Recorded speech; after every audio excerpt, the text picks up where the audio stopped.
Ce programme est financé par les amis et partenaires du ministère de Joyce Meyer. Si vous n'aimez pas votre vie et vous n'aimez pas votre emploi du temps, vous l'avez mis et vous pouvez le changer.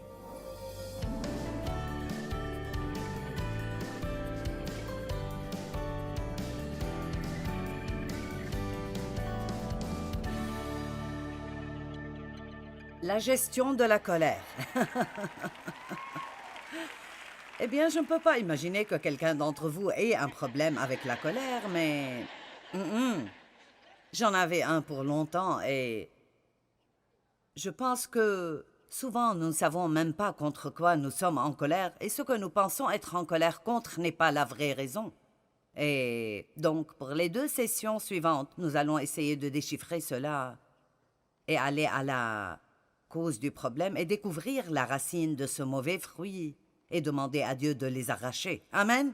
Et hier, j'ai enseigné sur la vie intérieure et donc je disais que nous pouvons être quelque chose de l'extérieur, mais être quelque chose de différent de l'intérieur. Alors, beaucoup de personnes essayent de fonctionner dans la société et dans leurs relations, même leurs relations avec Dieu, et vous pouvez masquer les choses et paraître vraiment gentil, mais ça ne dit rien de ce qui se passe à l'intérieur de vous. Et donc, si vous êtes en colère à l'intérieur, et certaines personnes sont en colère mais ne savent pas que c'est leur problème. J'ai entendu une histoire la semaine passée. Vous connaissez peut-être le ministère de la Miséricorde, et ensemble nous avons bâti un centre à Saint Louis, et donc je l'ai visité. Et il y avait là une fille qui donnait un témoignage, et elle a dit « Mon père s'est suicidé quand j'étais adolescente, et je n'ai jamais pu me redresser depuis. » Et elle a dit « J'ai commencé à boire et à prendre beaucoup de drogue. Ma vie était un chaos total. Elle était un désastre et donc elle a rejoint la mission pour essayer de trouver de l'aide. Et l'une des premières choses qu'elle a découvert pendant qu'elle y était que ses problèmes avaient commencé quand son père s'était suicidé. Mais elle ne l'avait jamais réalisé. Mais elle était en colère contre lui parce qu'il avait fait ça et avait abandonné la famille. Et donc, elle ne pouvait pas s'améliorer, ni arrêter de boire, ni arrêter de se droguer, jusqu'à dépasser le fait d'être en colère. Et je crois qu'il y a beaucoup de gens qui sont toxicomanes et qui ont tout genre de problèmes, et réellement la cause de leurs problèmes est qu'au fin fond d'eux-mêmes, ils sont en colère contre Dieu parce que leur vie s'est avérée difficile. Ils sont en colère contre quelqu'un d'autre qui les a blessés ou les a déçus. Ou bien ils sont en colère contre eux-mêmes à cause de quelque chose qu'ils ont fait ou n'ont pas fait. Aujourd'hui, je vais vous parler un peu de ma famille et de ma maman en particulier. Elle a fini par avoir une maladie mentale à vie et je sais que la cause réelle était la colère qu'elle avait contre elle-même et la culpabilité qu'elle ressentait parce qu'elle n'a rien fait à propos de ce que mon père me faisait. Elle avait peur de lui et elle le laissait faire. Son excuse était la peur. Mais même quand nous donnons des excuses qui paraissent bonnes, si nous savons que nous devons faire quelque chose et nous ne la faisons pas, nous allons ressentir la culpabilité parce que nous ne l'avons pas fait. Combien d'entre vous comprennent ce que je dis aujourd'hui? Donc, ceci va être une petite leçon gratuite en psychologie aujourd'hui. Vous allez être sur la table de consultation de Joyce et nous allons faire une petite heure gratuite d'aide psychologique qui vous coûterait 125 $ si vous alliez autre part. Alors j'espère que vos offrandes seront de cet ordre. Bien. La colère peut facilement dégénérer. Elle devient très dangereuse parce que c'est une porte d'entrée pour Satan. Donc la colère devient danger. La colère est une maladie où la langue travaille plus vite que le cerveau. Tout ce qui commence avec la colère se termine par la disgrâce. Benjamin Franklin a toujours une raison pour la colère, mais c'en est rarement une bonne. Une dame est venue une fois chez Billy Sunday en essayant d'expliquer ses explosions de colère. Elle a dit « Il n'y a rien de mal à péter les plombs, j'explose et puis c'est fini. » Il a répondu « Il en est de même avec un coup de revolver et regarde quels dégâts il laisse après lui. » J'ai trouvé ça vraiment bon. Quand Abraham Lincoln devait écrire une lettre à quelqu'un qui l'avait exaspéré, il écrivait souvent 2 lettres. La première lettre était délibérément insultante. Puis après avoir sorti toutes ses émotions, il a déchiré et écrivait une deuxième lettre avec plus de tact, plus discrète et pieuse. J'ai pensé à ça et j'ai dit, vous savez, si vous lisez les psaumes, vous verrez que David a sorti toutes ses émotions. Il était très honnête avec Dieu, avec ce qu'il ressentait quand il était en colère, quand il souffrait, quand il était confus, et s'il ressentait que Dieu l'avait abandonné, s'il ne comprenait pas. Il ne gardait pas ses sentiments pour lui-même, il les exprimait, mais à la bonne personne. Je pense que beaucoup de personnes, s'ils discutaient vraiment leurs problèmes avec Dieu, ils s'en débarrasseraient et ce ne serait plus un problème pour eux pour le reste de leur vie. Et donc, nous allons regarder un tas de choses différentes et j'espère que ça vous sera utile et ce sera quelque chose que vous allez aimer. Des statistiques de colère. Un Américain sur 5 a un problème de gestion de colère. Les inscriptions au cours de la gestion de la colère sont en hausse. Une bonne hausse. L'agressivité au volant a augmenté dans les quelques dernières années. Dans tout le pays, la demande pour des conseillers pour la gestion de la colère monte en flèche. Aujourd'hui, je suis un conseiller de gestion de la colère. N'est-ce pas beau? En fait, le Saint-Esprit est notre conseiller de gestion de la colère. Et vous n'avez pas besoin d'aller... Je veux dire, vous pouvez le faire si vous voulez dépenser votre argent, mais vous n'avez pas besoin d'aller chez quelqu'un pour qu'il vous dise comment gérer votre colère. C'est très clair ici, dans ce livre. Et la bonne chose à propos d'aller vers Dieu est qu'il vous aidera pour que vous puissiez réellement faire quelque chose. Quelqu'un d'autre vous donnera des instructions, mais pas de l'aide. Dieu veut vous aider. Donc, il n'y a pas assez de conseillers de gestion de la colère pour couvrir tout le nombre de personnes qui veulent s'inscrire dans ces classes. Le magazine Newsweek a dit que ces personnes viennent en masse demander de l'aide. Maintenant, il y a beaucoup de raisons pour toute cette colère, et nous allons en parler ce week-end. Une des raisons pour lesquelles les gens sont en colère aujourd'hui est tout le stress qu'ils portent. Qui sent qu'il a beaucoup plus de stress dans sa vie qu'il ne sait gérer? Si vous n'aimez pas votre vie, ni votre emploi de temps, vous l'avez mis et vous pouvez le changer. Vous n'êtes pas content à ce propos.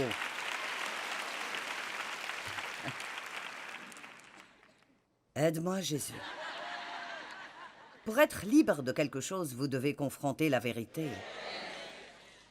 Et blâmer et donner des excuses n'aide jamais à changer quoi que ce soit. Donc, laissez-moi vous dire ce que Dieu m'a dit.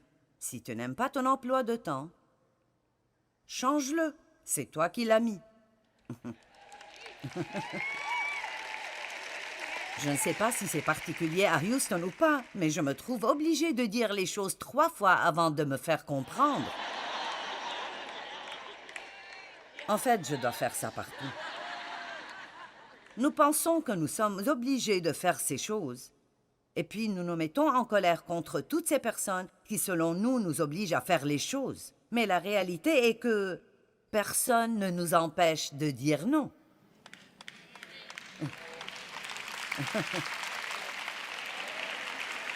Maintenant, j'ai déjà dit suffisamment pour changer vos vies si c'est ce dont vous avez besoin. Et qu'est-ce qui nous empêche de dire non? Nous ne voulons pas que les gens se fâchent contre nous. Mais vous savez, les gens que vous laissez vous contrôler afin de garder leur amitié sont des gens que vous allez perdre et qui vont vous décevoir de toute façon. J'aime ça. En parlant de la colère, Dallas Willard, qui est un professeur de philosophie pieux, donne une bonne définition. Il dit que la colère est une émotion qui nous saisit dans nos corps. Combien d'entre vous le ressentent quand elle se saisit de vous? Je dis toujours que ça commence là, quelque part, et vous devez l'attraper avant que ça ne sorte. C'est un sentiment qui nous saisit dans nos corps, qui nous pousse à immédiatement nous impliquer et même possiblement à faire du mal à ceux qui se sont opposés à notre volonté et qui se sont mêlés de notre vie. Écoutez ça. William dit que la colère est souvent utilisée pour pousser les personnes autour de nous à changer leur conduite. En faisant ça, Elle contrôle leur volonté et cela va engendrer la colère de leur part. Donc ma colère se nourrit de votre colère et ainsi de suite tourne en rond et il n'y a pas de fin à ce cycle. Amen. Bien, il n'y a rien de mieux que la paix, vous savez ça? En fait, la paix égale la puissance dans votre vie. Si vous voulez avoir la puissance dans votre vie et plus d'énergie dans votre vie, vous ne pouvez pas être en colère. Et combien d'entre vous ont eu multiples occasions dans les 7 derniers jours d'être en colère? Moi aussi. Moi aussi. Je vais vous dire, Dave aime les serviettes en papier.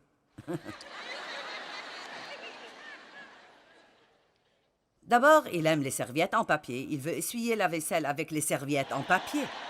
Tout est serviettes en papier. Mais parfois, il aime les étaler sur le comptoir et dit qu'il va les réutiliser. Bien, je n'aime pas ça. Maintenant, ils ne sont pas sales, peut-être humides, et donc, ou même s'il en tire plus qu'il ne le faut, il aime économiser et ne veut pas les jeter, et donc il les étale sur le comptoir. Je n'aime pas des choses sur le comptoir, donc je passe, les ramasse et les jette dans la poubelle. Donc vraiment, c'est comme... Si tu mets quoi que ce soit là, tu vas le perdre dans 2 secondes pour sûr. Donc... Une nuit, il s'apprêtait à monter dans son bureau. Il a un petit espace où il peut regarder son programme de sport. Et je fais ce que je veux. Et plus vous vieillissez, plus vous êtes content de vous donner de l'espace.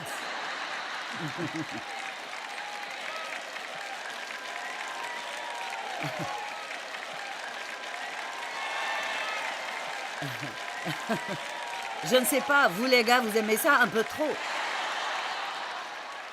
Quand vous êtes nouvellement mariés, vous voulez être ensemble chaque minute. Eh bien, vous allez probablement dépasser ça. Mais ce n'est pas nécessairement quelque chose de mauvais. Nous avons une très bonne relation, nous nous entendons bien, mais nous avons besoin de notre espace. Vous devez réaliser que nous travaillons ensemble depuis plus de 30 ans et... Donc, il s'apprêtait à monter dans son bureau et il avait une serviette en papier sur le comptoir et j'ai dit « Pourquoi tu l'étales là ?» Il a dit « Je l'ai mis là pour quand je redescends. » J'ai dit « Attends une minute. » Parce que je veux mes comptoirs nets. Donc j'ai dit « Pourquoi tu as une serviette en papier étalée sur le comptoir pour quand tu redescendras la nuit? Pourquoi ne la prends-tu pas du rouleau directement ?» Il a dit « Parce que je la veux là. » J'ai dit « Je ne la veux pas là. » Il a dit « Je la veux là. » J'ai dit « Pourquoi la veux-tu là ?» Il s'est approché, l'a pliée et a dit « Ça va, je la prends en haut avec moi. » Il a dit « Je ne m'attendais pas à une inquisition pour une serviette en papier. » Mais le point est qu'il y a 25 ans, je me serais mise en grosse colère. Combien d'entre vous se mettent en colère pour des choses stupides? OK. Peut-être que vous n'êtes pas de ces personnes qui sont fous du volant, mais peut-être qu'il y a quelqu'un qui nous regarde et qui est de ce genre. Mais je vais supposer que ce n'est personne d'entre vous puisqu'on est là pour une réunion d'église.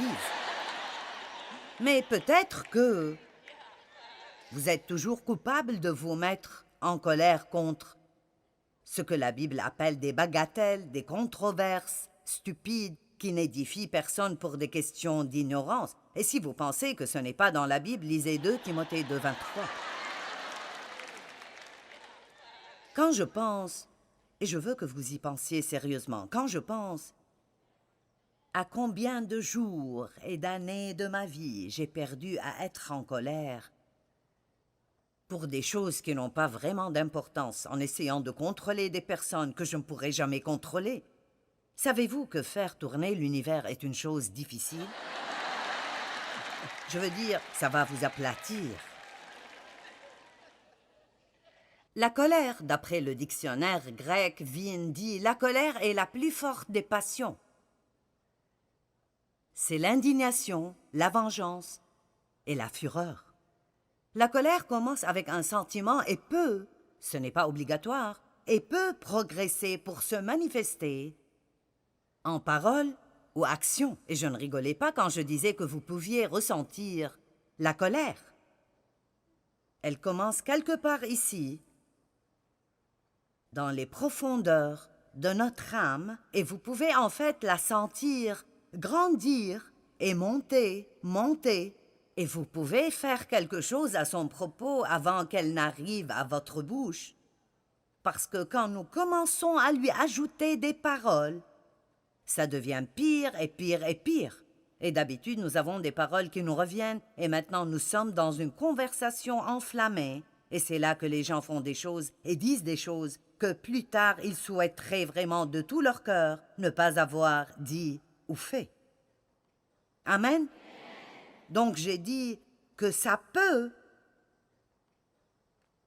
évoluer en expression ou parole ou action, mais je veux ajouter rapidement que ce n'est pas obligatoire. Parce que nous ne sommes pas obligés de suivre tout sentiment que nous ressentons. Amen. Toute colère n'a pas les mêmes caractéristiques.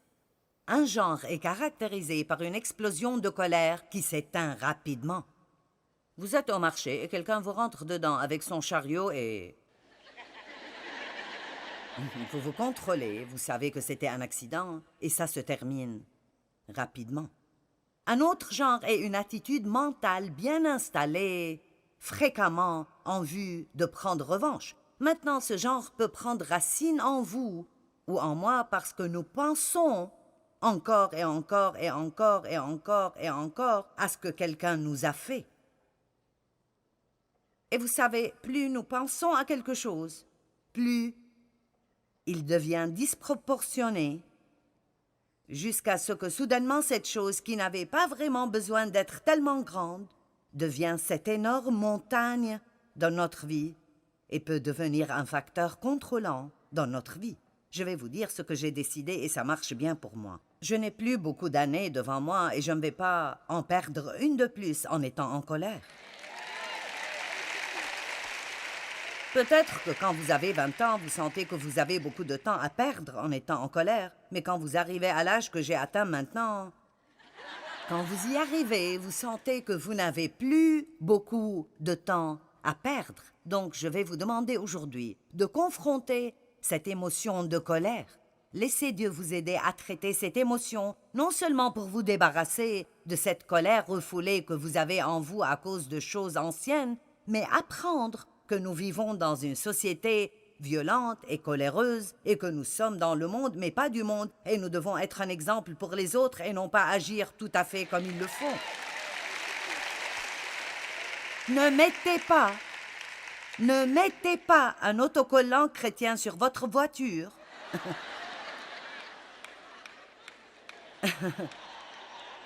Si vous ne voulez pas agir comme un chrétien quand vous conduisez.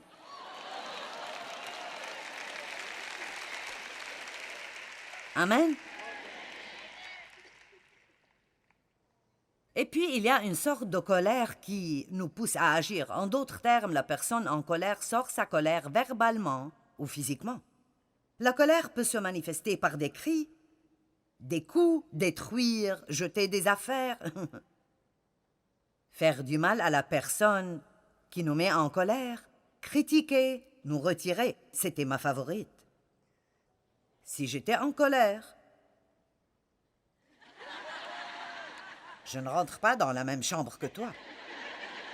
Je préfère faire le tour de la maison et rentrer par la porte arrière pour arriver à la cuisine plutôt que passer par la chambre où tu es. Amen. Si je suis en colère contre toi, ne me touche pas au lit. Je me coucherai sur le rebord du matelas plutôt que te toucher.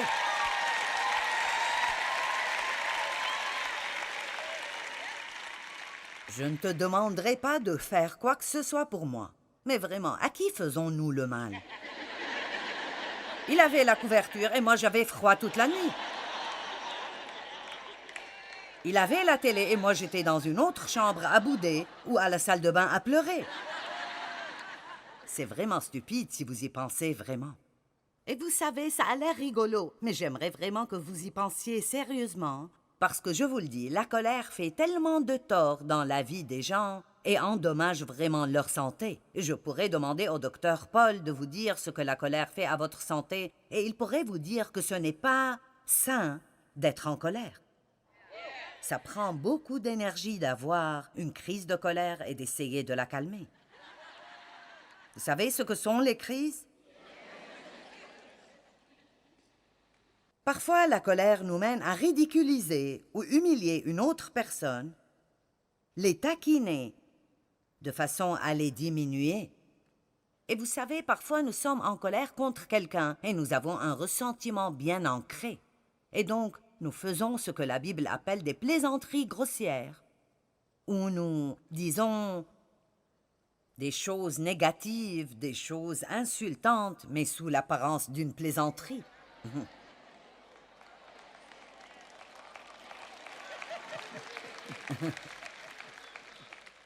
Allez. Oh, je plaisantais. Je plaisantais seulement. Eh bien, du trop-plein du cœur, la bouche parle. Amen. Nous pouvons avoir cette attitude envers nous-mêmes aussi. Vous pouvez être en colère contre vous-même et vous pouvez dire des choses dégradantes sur vous-même. Nous avons joué au golf avec un homme une fois et je me rappelle qu'à chaque fois qu'il faisait une faute, qu'il tapait la balle de travers, la manquait, il disait « Stupide, je suis si stupide, c'est vraiment stupide ». Il faisait ça parce qu'il était en colère contre lui-même. Il était embarrassé parce qu'il ne jouait pas bien et il était en colère contre lui-même. Je dis ça aux gens partout et je vais le dire ce soir. Ne dites plus jamais des choses dégradantes sur vous-même de votre propre bouche. Vous êtes créés spécialement par la main de Dieu. Il vous aime, il vous a créé unique. Vous faites des erreurs comme chacun d'entre nous. Je fais des fautes, vous faites des fautes. Mais il y a beaucoup plus de bien en vous que de mal en vous. Amen. Vous savez, mon père frappait ou giflait fréquemment et parfois il revenait à la maison saoul et battait ma mère.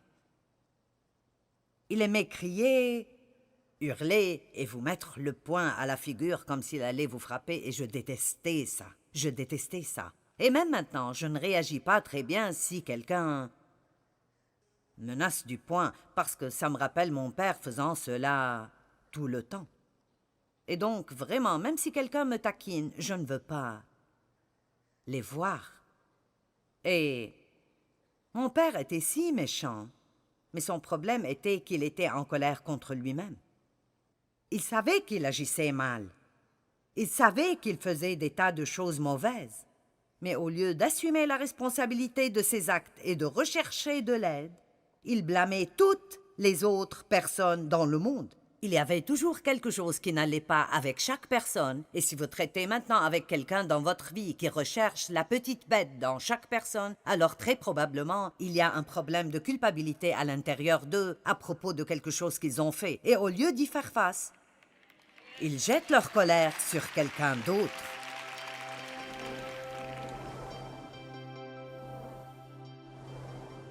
Quand nous agissons en réaction à une racine de colère, ça va toujours se terminer par un désastre.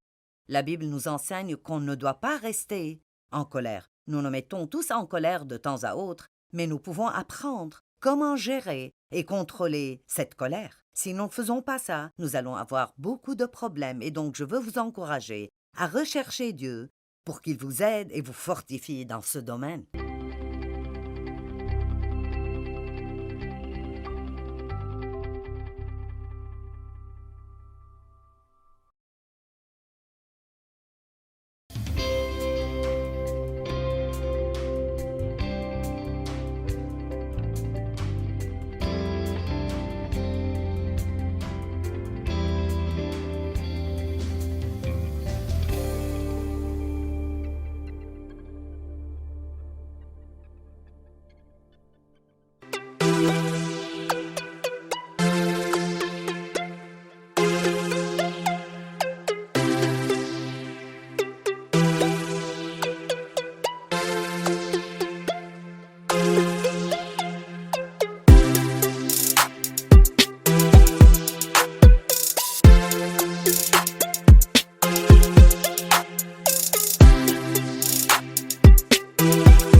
đường làng quanh co sông thu êm đềm hà diều đã bóng nắng cháy giữa đồng kỷ niệm yêu thương trong mỗi ngày tiếng cu gọi hãy nhớ biết bao